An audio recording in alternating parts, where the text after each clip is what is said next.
Eu não acreditei quando eu vi a cara do Olavo enorme na capa da Veja. Será a capa da semana que vem, mas já está no site da Veja, já tem uma reportagem com ele lá.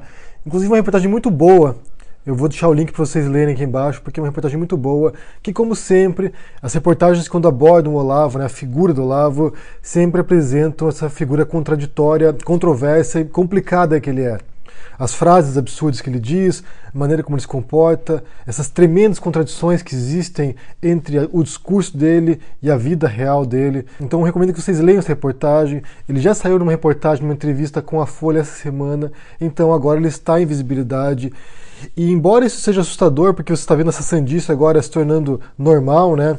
Sendo naturalizada pela imprensa e pela sociedade brasileira como um todo, pela política brasileira, todo esse cenário agora é muito anormal e muito inquietante e perturbador, mas por outro lado, isso pode ser bom, isso pode ser muito bom, porque tem doenças que quando nos infectam ou estão nos afetando, a gente não percebe até um certo ponto. Elas vão silenciosamente ali destruindo o corpo, né, da pessoa, vão interferindo na vida da pessoa até um ponto que se tornam visíveis e podem ser diagnosticadas, e quando são visíveis, você pode então atacá-las e enfrentar essa doença, combater essa doença, desde que não nos mate.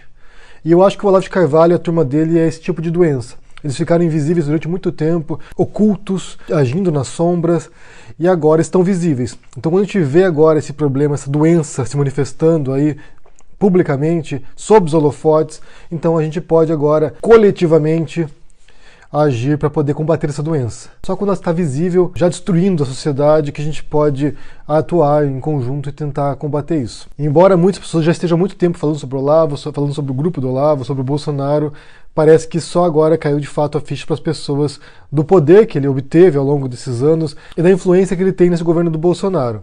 É um cego guiando outro cego.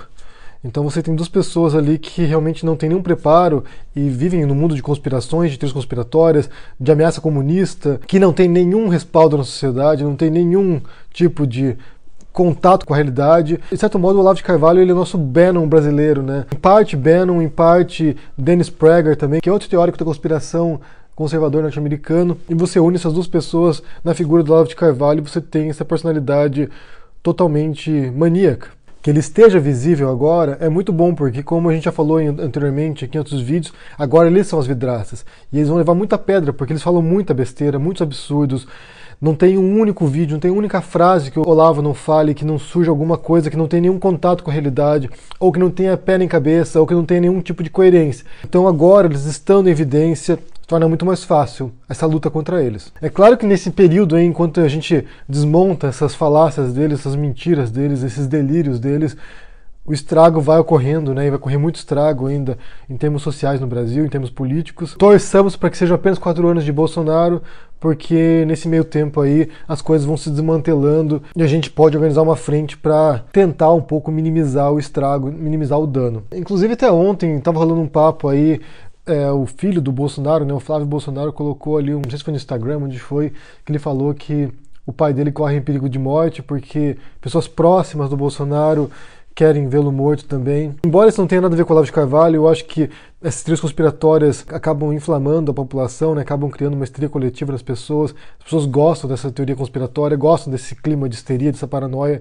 porque dá alguma razão para elas acreditarem em alguma coisa. Então elas encontram ali um ou outro líder, um ou outro messias, encontram um guru como Olavo, encontram um líder forte como o Bolsonaro para que dê alguma orientação para elas. Eles criam esse clima de histeria, esse clima de medo, os comunistas, as conspirações internas no governo para matar o Bolsonaro. E esse medo, né, conduz as pessoas para algum tipo de solução fácil, simplória para a realidade. Enquanto que por um lado é assustador esse cenário agora, por outro lado também dá uma ponta de esperança, porque você vê pessoas se organizando para combater isso também. Eu já falei anteriormente também sobre o diagnóstico do filósofo Zizek, quando o Trump ganhou, né, que ele disse que seria a melhor coisa que poderia acontecer para a esquerda norte-americana, porque isso permitiria com que ela se reorganizasse, e de fato, o que você viu agora, teve umas eleições recentemente, midterm elections, que seriam as eleições de meio de governo, né, de meio de mandato de governo, e você viu muitas pessoas ganhando as eleições ali, pessoas totalmente fora do padrão normal dos candidatos habituais para o governo. Você viu indígenas ganhando, você viu negras, mulheres negras ganhando, lésbicas,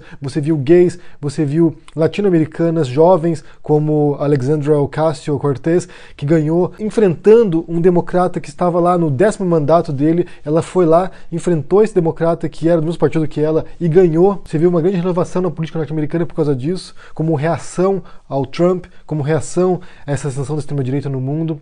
Então talvez isso leve também um cenário parecido do Brasil. Pode ser que esse momento agora seja um momento de redefinição de metas e de estratégias e de pensar o que pode ser feito para combater o Olavo de Carvalho, o Bolsonaro e a extrema-direita no Brasil. A princípio eu fiquei muito pessimista, ainda estou pessimista, não posso dizer que eu esteja otimista não, mas por outro lado você pode talvez encontrar uma saída para isso, uma maneira para contornar isso e a médio prazo reverter a situação de um modo muito mais prudente e muito mais racional, e que fuja dos extremos, fuja dessa radicalização, fuja dessa histeria, dessas teorias conspiratórias, desses delírios que a gente viu ao longo da campanha e ao longo dos últimos meses. Portanto, para concluir, é muito bom que ele esteja em evidência agora, o Olavo de Carvalho esteja visível desse modo, para que todos possam ver o que ele diz e entender o absurdo do que ele diz também.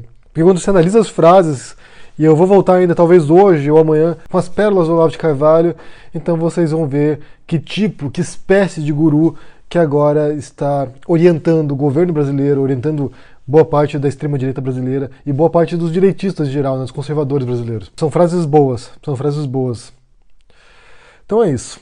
Eu quero saber se vocês viram essa reportagem aí na Veja, a capa com o Olavo de Carvalho, que ainda vai sair semana que vem, mas já está disponível no site deles. Diga o que você pensa. Deixa embaixo seu comentário, deixa o joinha, assina o canal, ajude no apoio, se a gente se vê por aí. Abraço e até mais. Tchau!